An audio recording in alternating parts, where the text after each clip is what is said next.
Within the last few hours, we have learned it was a 51-year-old man who died in a shooting involving Grand Rapids police earlier this afternoon. What started as a domestic call quickly turning deadly. Grand Rapids police explaining why. The day began around noon. Grand Rapids police officers saying they responded to a domestic incident involving a gun between a man and a woman on Strobel Avenue. At that time, he refused to come to the door, answer any questions. At that time, the officer's hands were pretty much tied. There was nothing else for them to follow up on at that point. Hours later, the same woman called police saying the same suspect was texting her, saying he had a gun and was going to kill himself.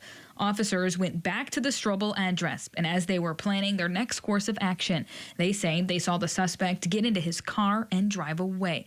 The suspect made it to the area of Mount Mercy Drive and Tremont Boulevard Northwest when officers conducted a high-risk traffic stop.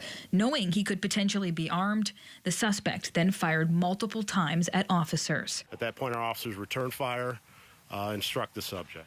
They were able to render aid to the subject, and he was transported to the hospital where he later succumbed to his injuries. The deadly afternoon serving as a reminder, Deputy Chief Joe Trigg says, of how serious domestic violence calls are. We all know in this profession, if you've been doing it long enough, domestic violence are going to be some of the most violent cases that you go on.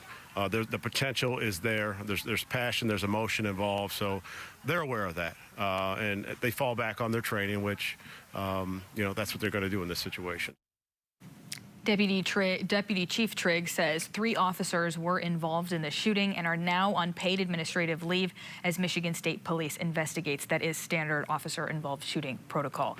Continue to follow News 8 for all of the latest updates on both of these deadly shootings.